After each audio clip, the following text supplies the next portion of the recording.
હાલ તમામ લોકો માટે ખૂબ જ દુઃખદ સમાચાર સામે આવી રહ્યા છે।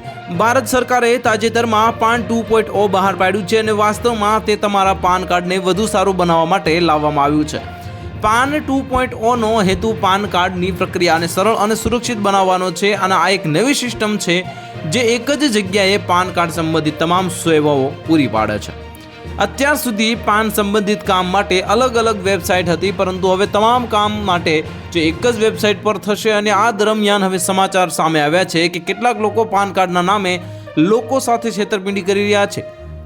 વાસ્તવમાં હાલમાં પાન 2.0 ના નામે સ્કેમર્સ લોકો સાથે છેતરપિંડી કરવાનો પ્રયાસ કરી રહ્યા છે। તેઓ આવકવેરા વિભાગના હોવાનો દાવો કરીને નકલી ઈમેલ મોકલી રહ્યા છે અને આ ઈમેલ્સમાં ઈ પાન કાર્ડ ડાઉનલોડ કરવાની પદ્ધતિ સમજાવવામાં આવી છે અને PIB ફેક્ટ ચેકે કહ્યું છે કે આ ઈમેલ સંપૂર્ણપણે નકલી છે અને તેના પર વિશ્વાસ ન કરવો જોઈએ। PIB ફેક્ટ ચેકે સોશિયલ મીડિયા પ્લેટફોર્મ પર પોસ્ટ કર્યું છે કે તેણે એમ પણ કહ્યું છે કે જો તમને કોઈ ઈમેલ લિંક, કોલ અથવા SMS મળે છે જ્યાં તમને અંગત માહિતી મંગાવવામાં આવે છે તો તેનો જવાબ ન આપવો જોઈએ।